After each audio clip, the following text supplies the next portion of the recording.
press conference. All right. Got the guys back from spring break this week. It was good. Monday was a day to get them back and running, lifting, kind of get just their legs back underneath them. And we've had a couple of good practices so far. I thought yesterday was a good practice. Good as far as the energy with those guys out there. Had a couple live periods in there. Felt good about that.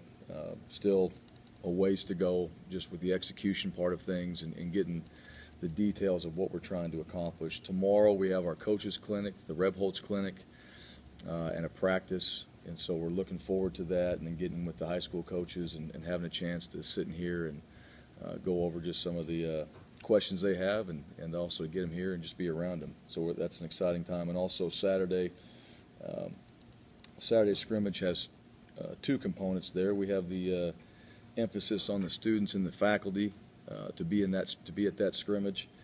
So we've been looking forward to that. Our players and coach have done a good job of getting the information out there and getting the word out for that. Also, it's our first junior day as well. So there'll be a lot going on here the next couple days with the coaches clinic, with the junior day, with the faculty and students coming to the scrimmage. And then we'll finish up this next week with practice, and then ultimately the spring game on April 12th. So we're hoping for a great turnout there. But overall, getting guys back from break, I feel like we're in a good position right now as far as where we need to be, on offense, defense, special teams, as far as what we've installed. And it's still, we're still pushing it. We haven't backed off at that point. So we're getting a lot in, and these guys are having to retain a lot of information. And they've done a good job with that so far. So Saturday should be good as far as letting those guys cut loose again and go play. It'll probably be around 25, 30 plays per player, very similar to the close scrimmage we had. And then we'll be similar to that as we get into the spring game as well. So with that, I'll open up for questions. What else will we see on Saturday? Will it just be drives up and down the field? Yeah, we're actually we'll start in the red zone. So we'll actually do a red zone segment is where we'll start. We'll do a backed up segment coming out. We'll have a drive of that, and then we'll have a couple open field drives. And then if needed, we'll hit some goal line if we haven't got enough at that point. So the first scrimmage, we'll just get out there and play. This one's more specific. We want to work red zone. We want to get down there and for both sides of the ball. You'll see some punt in there. In between, we'll kind of mix that in there. Obviously, field goal, extra point will be in there as well. But we're trying to do a little more situational football in this scrimmage before we get into the spring game and just go play. We want to really hit the red zone backed up, and then just a couple things in the open field. What was kind of the goal or the thought process behind kind of gearing this towards the students and the faculty, and what was kind of behind that? Yeah, I think the biggest thing is they're a huge support system for us, not just on game day. We're talking about, let's take the football part out of it, but, just our students and our faculty. We do have student athletes that play for us, and so there's a lot more to it than just what goes on game day, and I think this is an opportunity for us to recognize them, to be around them, to have them come into the facilities here and get a chance to see, what this building has to offer. And, it's fun for the players, too, because they're the ones that are interacting with those folks day in and day out, not just us. So they're excited about it as well. But it's more about appreciation of what they do for us, what they've done and what they can do for us. So that was the idea behind it. I saw your story the other day. Pete was saying that felt like he set his team back a little bit by bringing in a new coaching staff and sort of playing catch up a little bit to catch up to everybody else, installing new things. And you feel that way with going through a coaching change, playing catch up a little bit? Yeah, it seems like I've done it for about 3 years in a row. It seems like that's natural because you have, whether even with scheme and all that, it's just different personalities. You're trying to spend time figuring out, what these players are like, and they're trying to figure out what the coaches expect from them. I think one of the things that we've hit on that I feel like our players understand is the direction we're heading. And so that's helped you know, just to calm some of that down a little bit and, okay, this is what the direction is. All right, here's what the expectations are. Here's how we practice. Here's where I go. Just little things like that that do slow you down anytime you're new. As far as, you know, scheme and installing that, new language and all that, that's obviously going to slow you down a little bit. So, but it is what it is, and spring, that's what that's about. And I'll say this too, even during some springs when we had been here before, we changed things up, so it's new. You know, and that slows you down a little bit as well. But that's really where I think you get your test and tune in, you know, is during springtime. They get to go and get that more perfected in the summer, and then you come back and you put it all together in fall before you go out there and play. With the scrimmages, you know, Junior Adams yesterday was saying that, you know, maybe these live situations count just a little bit more than practice. What do you, I guess, hope to take from scrimmages? And I mean, are you looking at depth charts yet or anything like that? Well, I think you got to play the game to get better at it. You know, so really, I think in practice you have coaches and everybody surrounding you the whole time. So it's really you're not really playing the game. You're playing within practice. And so what the scrimmage situations do, get off the field, all right, you're the only ones out there. There's 22 guys between the lines and you're playing. That changes because you don't always have somebody to look back at or ask a question to or come to the sideline and get it. You're playing the game. Now you've got to rely on all that information and coaching and different things you learned. You've got to go apply it, and it's probably not going to be perfect. And there's going to be things in there you do that weren't exactly like you were coached to do or we expected, but you still make the play. And I think you have to go out there as a player and go through those things just to learn, because the game of football, it's never like you practice it exactly. And there's so many different things that come up in there and variables that the only way to get better at that is playing the game. And the scrimmage situations give you that opportunity to do that. Now, the intensity and all that practice has been, you know, some parts of practice have been really intense, you know, maybe even more intense than you would see in a scrimmage, but the environment's still different. Are there any positions that, I don't know if concern is the right word, but maybe question mark or spots that you focus on more than others, or that you're going to Every single one of them. You know, I think we have question marks at every single one of them. Not negatively, it's just, you know, we're still trying to figure that out. And that's part of, you know, the spring process, you know, as you're implementing and putting in new schemes. You're moving guys into different positions because maybe he's really good here, maybe he's great in this position. So you've got to do some things trial and error in order to find out what the right combination is. So right now we're all just trying to get better. We're all just trying to go out there, and when we have our reps, doesn't matter if you're with the ones or twos, just go out there and play. Do your job, practice hard, go through those different experiences that you need to go through in practice. The scrimmage, get out there, play the game. All right, come back and make the corrections. It's all about going out there and actually doing it and coming back and correcting it. There'll be nothing at this point that we're going, that's perfect. It's just not going to be like that. So every position's a question, and everything we're doing is a question. Are there any your eyes are like focused on more though, maybe just because of? Is there any what? Any positions maybe that your eyes turn to more than others? You know, just because of the, because of the extra questions there, or more questions, or things Yeah. focused on more than others as being important? Not for me in particular. I kind of watch them all. I mean, are there some days where some positions are doing better than others? Yes. All right, they have more success, and then, you know, lo and behold, the next day that other position is doing better than the other position. So I'm kind of just watching it all. I'm watching, you know, how guys respond to certain situations. I'm watching how the coaches and the players interact. I'm watching how the organization of what we're doing flows.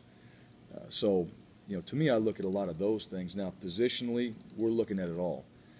Because in a practice, an actual practice, you just get a chance to see some of those highs and lows that happen immediately. When you come back and watch the video, you really detail it up. And I think the coaches, you know, sitting in their meetings and being around them, they're doing a really good job of that. They're dissecting their positions up, all right, and player by player. And now's the time you have a chance to really go player by player to help them improve. So they know going into the summer, all right, here's what you need to work on.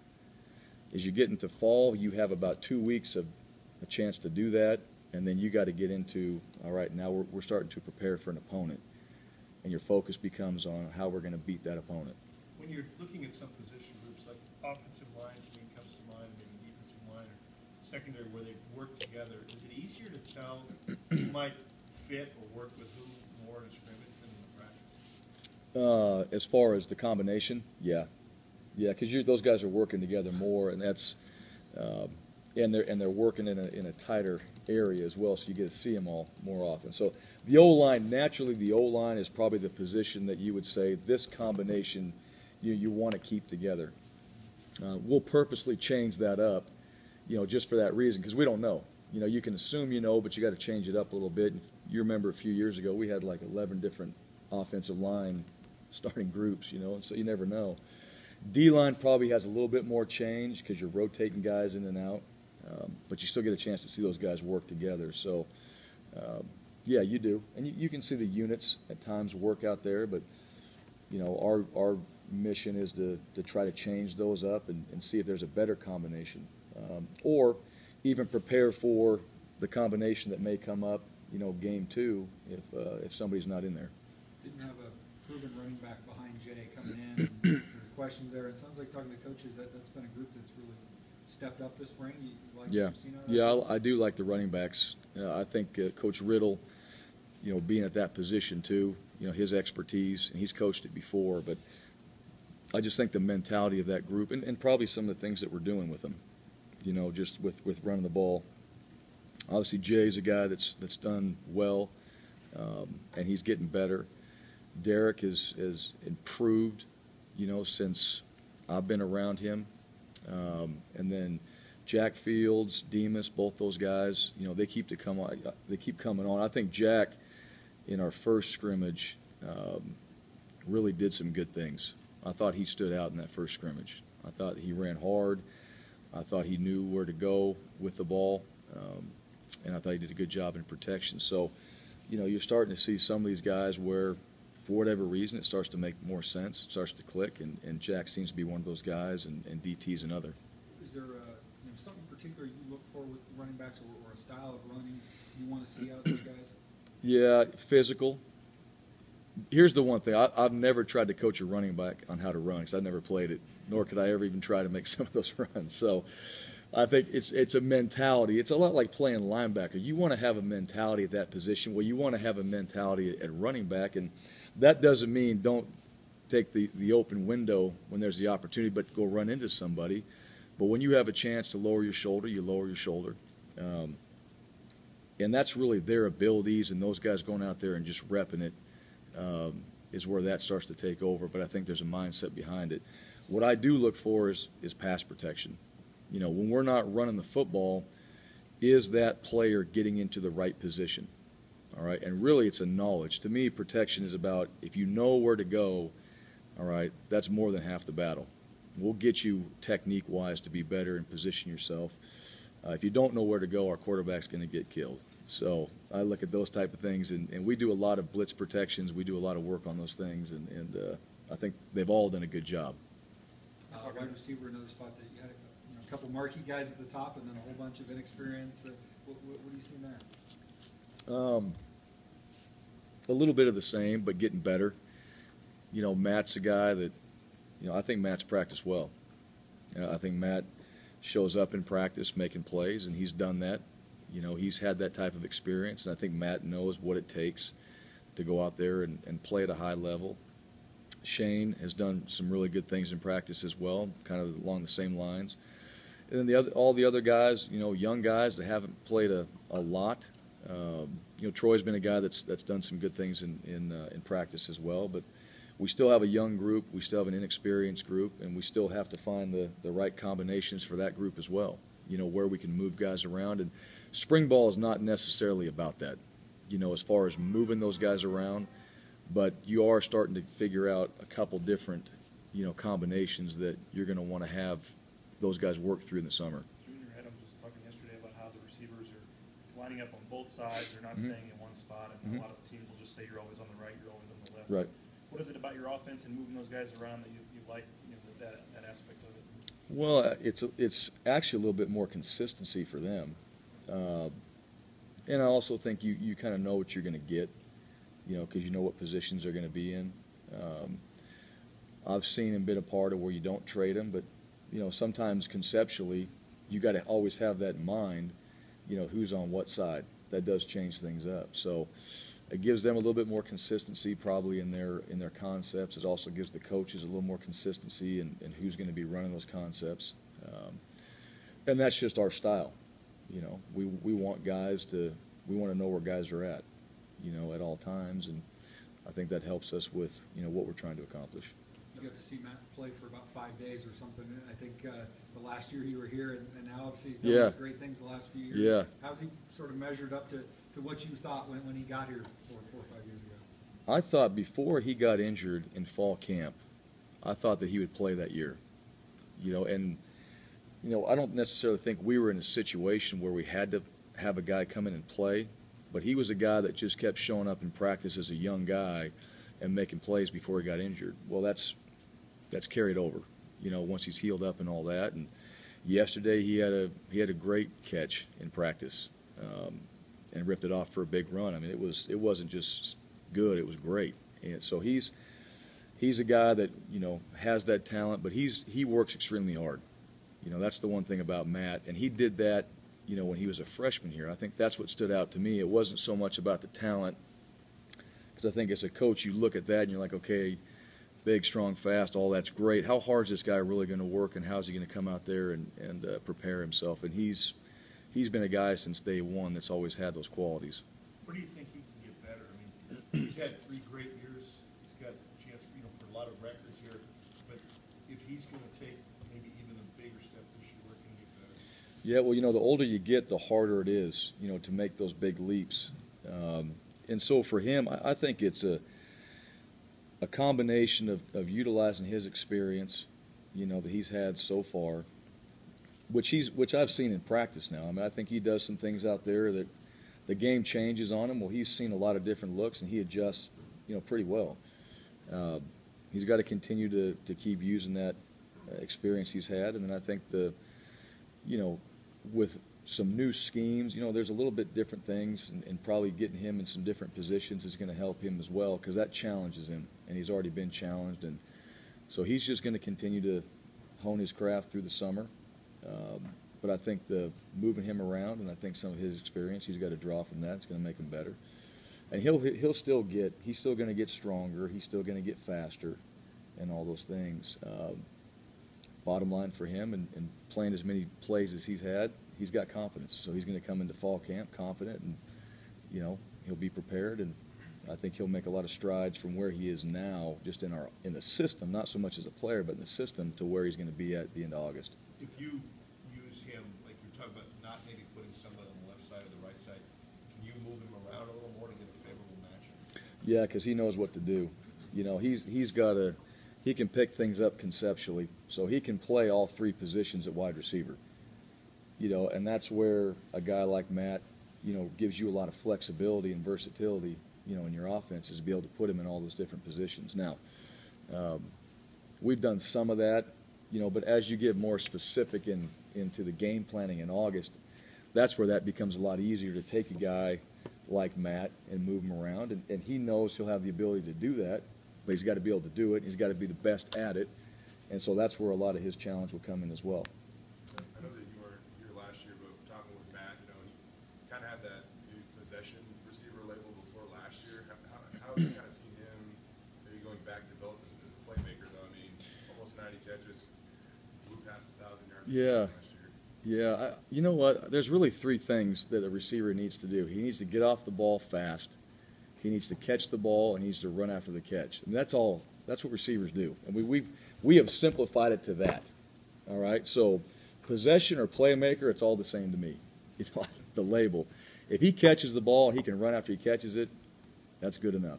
And he can do all those things. So to me, what I've seen from him is we can utilize him in different spots. We can utilize his experience. We can utilize his savvy for playing the position. We can utilize his confidence that he's gained from playing that position and doing what he's done. And to me, that's what we're looking for. And he'll make plays because of that. He's going to he's going to get possession of the ball because of that. He's going to do all those things. So I think he's in a good position right now. all right? And Matt would be the first one to tell you he's got to get better, and he will. That's his mindset, and that's how he works. And so I fully expect him, just because of who he is, he'll come back in August. He's going to be a better player than he is now. He'll be better at the end of August.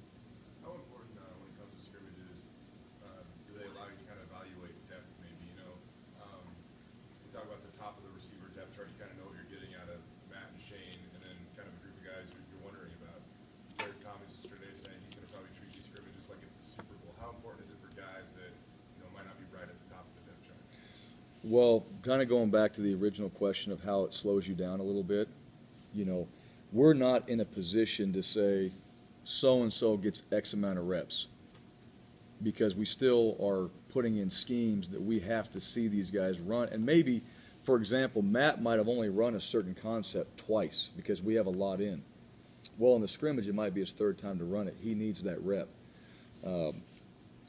When you've been doing it for a while, you can say, okay, that guy's run that play 65 times. We're going to get him about 10 reps, get him out, let the other guys have an opportunity. So in these type of scrimmages, in a coaching change situation, everybody's trying to make their opportunity count. So to go back to DT's comment, I'm going to treat it like the Super Bowl. Well, I might get, out of 25 plays, I might get 12 carries, and every one of them is going to matter, because I've got one more scrimmage opportunity coming up with the spring game, and they're going to have 3 scrimmage opportunities to have me on tape, and that might total 20 carries. They better all be good. And that's where guys, look at it from that standpoint, because that's really what you're leaving for the coaches to watch through summer, are those type of plays. So I think a lot of our guys have that mentality, because they know, they're smart enough to know that that's what we're going to watch. And as we come into August and we're starting to make decisions a little bit quicker, because now there's a deadline, you're going to be basing it off of what happened in spring. You've been at a lot of different places where the resources are different. I wonder, from the student-athlete perspective, what you've seen that maybe, with all the union talk and the O'Bannon case and all these, what do these athletes need? Is there something they're not getting that you'd like to see them get, or are they getting a pretty good deal as it is? Well, I think this. I think these guys that come to a university and play football, all right, guys that are on scholarship, that's obviously something that I think is a pretty huge benefit that those guys have. All right. Now, along the way, like anything else, guys have success, and yes, there's a lot that goes into this sport, but you don't know that. I mean, you're like anybody else coming in my opinion. You've got to prove yourself. You've got to go out and do the work, and if all of a sudden it blows up and you've got all this recognition and things like that, well, how'd you get there? Probably from the guys around you, probably from the university that believed in you, and probably from the coaches that helped you get into that position. And so I do think there's a lot of benefits that these college players have right now. At the same time, I also know these guys give up a lot to do what they do. And so I think there's some common ground there. I don't know about all the unionization. I don't agree with that. But I do think there's always an opportunity to do maybe a little bit more, at the same time not taken away from what's this really about. You're a student athlete. All right? You came here to get a degree. That's the one thing. The football part of it may not work out for whatever reasons. All right? But the degree part of it, that should. All right, and that's why you came here. And so I think we got to be a little bit careful about how much we start putting into the football part of things more than what we already have, and taking away from some of the academic side of things. The number of hours they have to commit to it, and you went through it. You were a player. Mm-hmm. Does it leave enough time for the academic side of things? It does, because it's all built in. Our schedules build in classes, study time, extra study time. It does. It's all there. Now, what you give up a little bit of social life, which we all have to give up. If you're going to be good at something, you're going to give something up. All right, you want to do well academically, all right, you're going to give up some time. You want to do well athletically, you're going to give up some time. Those are the sacrifices that we all have to make. That's not any different than any other job. So, I hear that, but those are part of the sacrifices that if you want to be good, you want to go to pre-med, you want to be a doctor, you're giving up a lot to do that as well. We don't talk about those things. So to me, I think the way it's structured, there's maybe some more things that we can do, because you're talking from a money standpoint or you're talking from a time standpoint. I don't know. I don't know exactly what those issues are, but I do think the way it's set up, and I do think that the student-athlete portion of it, it really is student-athlete, and that's why they're here. The other portion of it, great. It all works out, awesome. And if it does work out well, then you probably have a shot at going to the NFL, and you'll get your money. You'll get paid, and you'll get all the things you want if that all works out that way. Linebacker, you got a lot of guys who played. Anybody that's caught your eye in that group? Yeah, Chris Santini recently, I think he's had a couple good practices. Let me say this about the linebackers, to be fair. Every single one of them. All right, Chris most recently, I think he had a good practice. Tyler Gray, Tanner. Tanner's been very consistent, in my opinion, throughout these practices. I think if there's a play to be made or there's a play that he can make, he's around it. All right, and then Blake, Blake the same way. I think Blake has done a good job. But that group, and I think Coach Avalos is doing a heck of a job of getting them in and out. But that group needs to really provide a mentality. That group has a lot on their plate as far as what we ask them to do. And so, they're working hard. They're doing a good job. We have a long ways to go there. And then whatever combination we decide, I think we've got a couple guys in there out of that group that will be on the field and be pretty dang good. When do you expect to get Ben Weaver back? Will he be full go by the fall? Or? He'll be full go by the fall, yeah. Everybody as of right now, all right, that's not in spring ball will be full go in fall. All right, so I don't know exactly what his prognosis is at this point. I don't know how much longer he's going to be in a boot, but he'll be ready to go for the summer. All right, maybe a couple of weeks into it, but he'll be good by fall. Does that make it tough to evaluate, the linebackers at all knowing that? Well, yeah, you got a couple guys. Yeah, it's like the tight end position. We got two guys out at tight end, so we're looking at, okay, still got two other guys. And you're not even accounting for the guys coming in. So you still have a couple other guys, and you have guys coming in too that, that puts a whole different factor. That's why 2 weeks of fall camp is not just about game plan. It's still got to be about evaluation, because now you got a whole other group of 22 guys rolling in there that might factor in and be better than some of the guys you have. You don't know those things. And so, and your guys that you have now, they're going to be better than they are now. So you got to give those guys a chance to go in there and still compete. Is there someone besides Alec at tight end? What's that? Someone besides Alec got hurt at tight end? Connor Peters. Peters? Yeah. He's out for the rest of spring? Yep. Anybody else who's lost through spring ball? No, not through spring ball. Corner like linebacker, a lot of guys who've played, maybe not quite as much, but what's that competition been like with those 4, 5, 6 guys back there? Good. They've all been. Let me tell you this. The one thing, obviously with Coach Yates and those guys, a lot of them know him or he recruited them.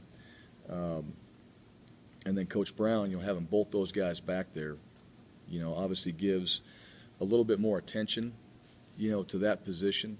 And that's the one thing. When you have a couple guys like Coach Brown and Coach Yates that are both back there, that obviously is going to make that position better. And they've shown that through spring. I mean, those guys they're flying around, they're playing hard, they've made plays.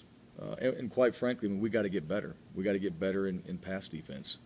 All right, all these things, and we know what we need to get better at, but they do too. Just from last season. So that group naturally has been challenged.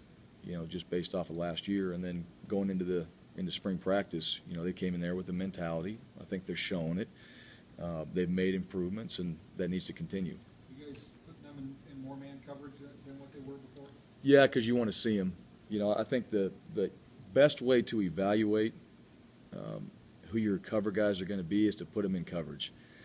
It's sitting them in zone. I don't think is fair to us to see what type of skills they have, and that's, are we going to do that necessarily?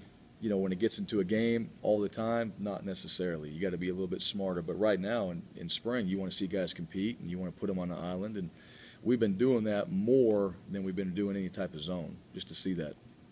occasionally, they were out of position, the corners were out of position last year and in some key situations. What kind of technique things have they been working on this spring? Well, I don't. I'm sure they were. I mean, that'll happen. You know, I don't know exactly what the techniques they were taught or what put them in that position, but we're teaching them not to be out of position. So, I think the biggest thing for anything on the back end in coverage, all right, besides technique and all those things, is communication. All right, what are guys doing? That's how you get out of position. All right, you don't get out of position because you got out of position because you thought you were supposed to do one thing and he thought you were supposed to do another, and all of a sudden you got a guy running free and it looks really bad. So those guys communicate, and if you look at the back end, you know, in a practice, you're seeing guys talking, pointing, and just trying to get on the same page. And, you know, it's not, we haven't got there necessarily, but we're talking a whole lot more for that reason. One of the things that helps that, I mean, you get into man coverage, there's not a whole lot of communication. It's a one-on-one matchup. So when we are in zone, we're communicating. When we're in man, you know, we're just working technique and just working that one-on-one matchup at that point. So the man coverage will allow us, all right, the better you can get at that, obviously the more you can use it, which is going to eliminate some of that communication. And you're going to face some teams, quite frankly, that are going to do some things that cause you problems. So you better have an answer for it, whether you communicate or lock them up. Are you guys doing anything different with uniforms this year? Next year? No, not that I know of. Not that you know of right now. No. No, there's no. We got a lot of combinations. I realize that. I went on the website, too, and flipped through all of them. We got too many combinations. So I think the biggest issue is finding out who's going to pick the combinations is the biggest thing. Going back to the group that's coming in the fall, we were talking about that earlier, as you do these evaluations here in the spring, even in the back of your mind, are you seeing a position group and saying, oh, this is an area where we might be a little short and freshmen could come in and contribute? Oh, yeah. Yeah, you can look at it from that standpoint. You also look at the guys you're bringing in, too, that you know what type of, well, you think what type of players they are that can come in and help. You know, and the biggest thing is, for us, is not deciding whether that guy physically is capable of coming in and playing, because most of them can. You know, it's how is he going to handle it, and then at the same time, are we going to get enough significant reps for this guy to use that year? The junior college guys that are coming in, you're expecting them to play. So those guys immediately factor in that we have coming in here. So as far as that goes, you know, those guys are already factored in. How they fit, who knows yet, but they're going to be playing. The freshmen, who knows at this point, but they're definitely going to be given an opportunity. All right, and you'll know fairly soon, you know, where they fit, but they're definitely going to be given an opportunity to come in and play, because you got to see if you got somebody in there that's going to be available and ready. Do you have, like, in your mind how much you want a true freshman to play in the court? In a perfect world, you would like not to. If you had it all set up in a perfect world, you would have all your freshmen redshirt. All right, then they could come in, and not so much because of the playing time, but I mean, nowadays you're microwaving guys to get them ready. You know, where you had a chance to really build guys up. You had a chance to get them in the weight program. Let them watch the other guys go through all the mistakes. Let them watch tape. Let them go through all the headaches, the ups and downs, learn, and then come springtime, go compete. You know, and so, yeah, in a perfect world, you'd love to do that. It's not even ever going to work like that. You know, there's going to be freshmen that come in and play. You're going to have to play them, and they're going to be ready to play. And quite frankly, if they're the best guys, our job is to play the best players, and you're going to give those guys a chance to do that. But you would love that your depth and the way it's set up, you don't have to do that, so they have a chance. And take the football part out of it, too, just college life in general. You know, there's a lot now. There's a lot of factors that these guys, just being in a new environment, got to deal with as well.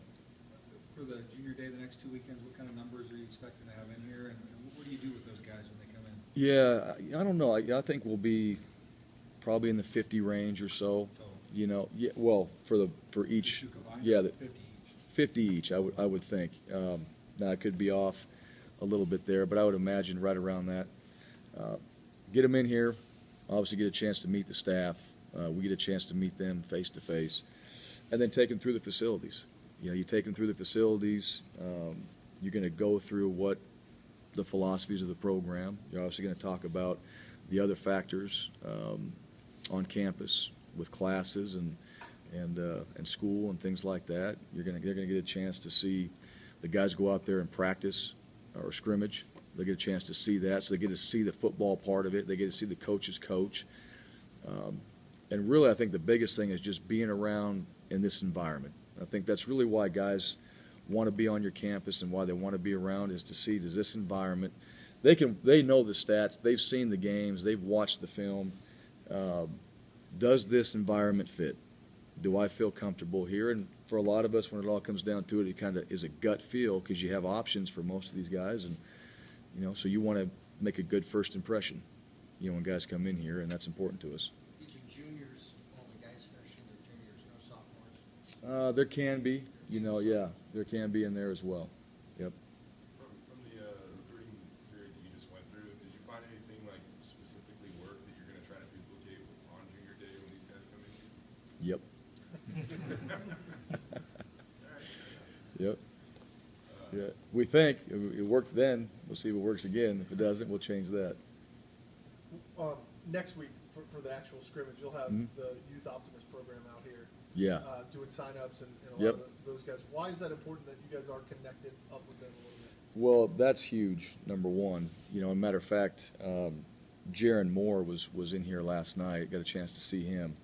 And that, to me, one, I think our influence just on the game of football and in the state of Idaho is big. And obviously those little guys, I don't even talking coaches, they see our players.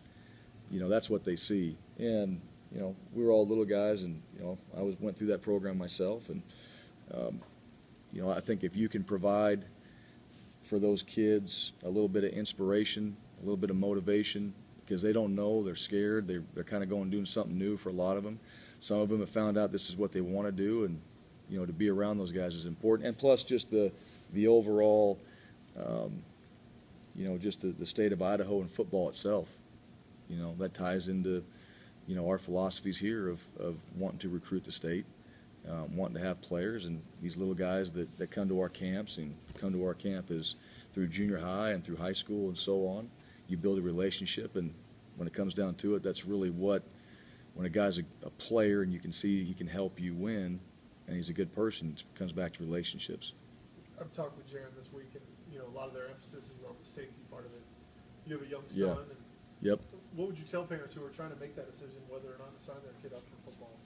Well, my opinion of it, and I've got a chance to see it at a lot of different levels, and I think there's a reason why these coaches come to coaches clinics like we have, all right, and for us as well, our job is to help them with what we've learned as far as being safe and how you practice and all that. To me, football's the greatest sport.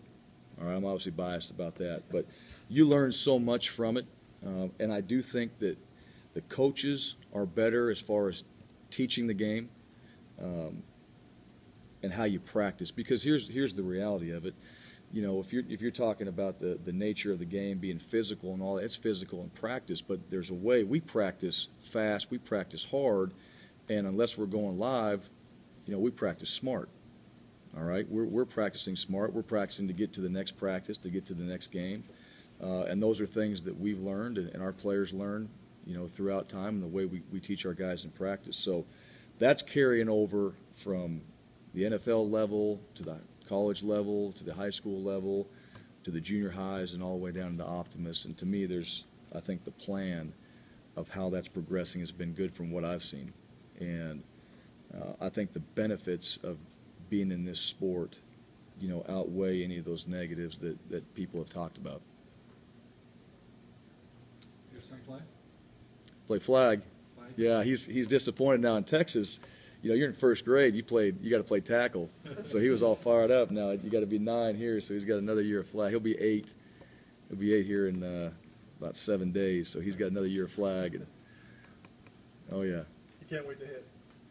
No, he's been out to practice. He'll come out to practice and watch, and it's just natural. You see guys, that's what you want to do, and I don't know. I haven't seen him in pads yet. I don't know if we hit or get hit. We'll figure it out, but I'm sure he's seen enough to know what it looks like, and he's still fired up on it. So give him another year, he'll be ready to go. I got one more super hard-hitting uniform question that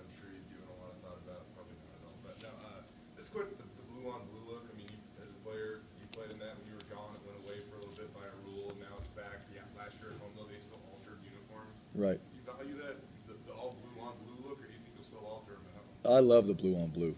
Yeah, do I value it? Absolutely. Now, reality of it is we have these great combinations of uniforms, and, you know, when you get down to it and you're talking about what we want to do this week, there'll be some changes in there, but, yeah, I mean, I think for the majority of our staff, the blue on blue is something that we've always enjoyed, and, you know, the biggest fit we were all through was when they said that you can't go blue on blue. Like, that's crazy. That's what we've done. So, yeah, that'll definitely be a factor, you know, in our uniforms and how we do things.